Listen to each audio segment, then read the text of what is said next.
devrait se régaler, d'autant que les conditions de vent pour le moment, Romain, sont favorables. On l'a vu hier, il y a eu d'énormes bourrasques, certains chronos n'ont pas été homologués. Par contre, d'autres l'ont été de belle manière, avec moins de 2 mètres par seconde de vent favorable. Et on va commencer tout de suite avec le 100 mètres féminin, puisqu'on découvre la start list ici même.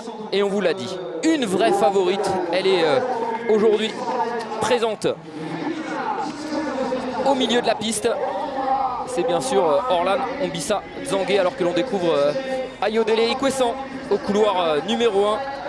Vice-championne d'Europe à Zurich du 4 x 100 mètres. Cynthia Leduc, qui elle a couru en 11,45 en série à 21 ans. Elle avait été deuxième des championnats du monde junior à bite gauche en 2016 sur le relais. Orfeneola, qui nous a vraiment surpris, troisième des championnats de France l'an passé à Marseille. Elle avait un chrono 11,38 avant d'arriver aux France. Elle a fait 11,15 hier en demi-finale aux côtés d'Orlan Ombissa, alors que Carole Zaï était la meilleure performeuse française avant d'arriver à ces championnats de France hier, mais elle a couru qu'en 11,34 sa demi-finale. Elle espérera se rattraper après ses 11,16 de Montreuil. Mais attention, vous la présentez depuis le début de la saison, Orlan Ombissa Dzangé, vraiment une jeune femme en feu qui n'arrête pas de faire tomber les chronos. Elle a été très régulière tout au long de l'année aux alentours des 11,20. Et hier, elle a enfin fait tomber les chronos romains. 11,14 et 11,13 en demi-finale. Sarah Richard Mingas sera elle au couloir numéro 6. Elle a couru en 11,37 en demi-finale. Nasran Bakar de l'US Talence a couru en 11,47 son record personnel en série.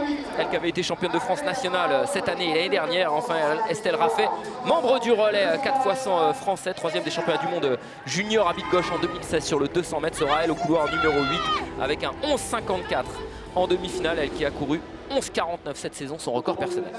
Et quand on voit la qualité des jeunes filles sur la ligne de départ entre Zaï, Orfeneola et Orlan Ombissa Dzangé, on se dit que ça va aller très vite parce que l'émulation va certainement les pousser à aller très vite. On croise un peu les doigts pour le vent, on sait que ça souffle un petit peu ce soir, et il faut que ça reste dans les limites acceptables, c'est-à-dire moins de 2 mètres par seconde. Je regarde la manche à air, Romain, elle se lève un petit peu, je pense qu'on a près de 2 mètres là, facilement, mais ça peut retomber, en tout cas on vous l'a dit. Voilà la belle image de Manu Rousti, toujours aussi vivace. Il est dans les starting blocks et aussi, attentif, lui aussi il est dans les starts. Mais au vu de la forme actuelle, si elle ne se crispe pas, parce qu'on sait que c'est peut-être là son petit défaut, à la bagarre, elle ne sait pas encore où se positionner. Orlan Ombissa Dzangé est clairement favorite. Un bon départ de Carole Zaï, un bon départ aussi de Orlan. Orlan est bien, Carole à la bagarre. Carole qui est en train de passer une petite tête, Carole qui passe la tête.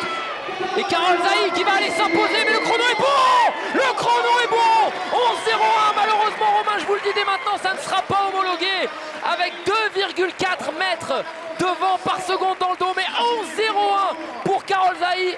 Je vous avoue que j'ai même pas préparé mes fiches, mais ça fait très longtemps qu'en France, une Française n'a pas couru aussi vite. Et quand on voit Orlan au contact, là aussi il y a chrono. Ah oui, il y a chrono pour tout, pour certainement les 3 premières vite, une superbe mise en action, ça a poussé très longtemps. Elles ont été à la bagarre pendant 50, 60, 70 mètres. Et puis ensuite, vous en parliez Samir, la fin de course de Orlan qui fait 11,06 mais qui se crispe sur la fin, qui retombe dans ses petits travers à la bagarre. Mais 3 jeunes filles, 11,01 pour la première, 11,06 pour Orlan, 11,15 pour Orfeneola. Alors attendez Romain, attendez parce que j'ai pas forcément la bonne information. Nous on a eu sur notre ordinateur vidéo qui avait plus 2,4 mètres par seconde, mais là j'ai l'anémomètre qui nous donne plus 1,5. Alors est-ce que c'est pour le triple saut ou est-ce que c'est pour le 100 mètres? Va vite falloir qu'on ait des confirmations parce que même vous l'avez vu, Orfeneola 11,15, elle confirme son chrono d'hier, mais quel 100 mètres féminin! Ah oui, quel 100 mètres, vous voyez les images, vous voyez la crispation un petit peu de Orlan Ombissa Dzangé qui met ses bras un petit peu sur le côté, qui ne les conserve pas assez axés.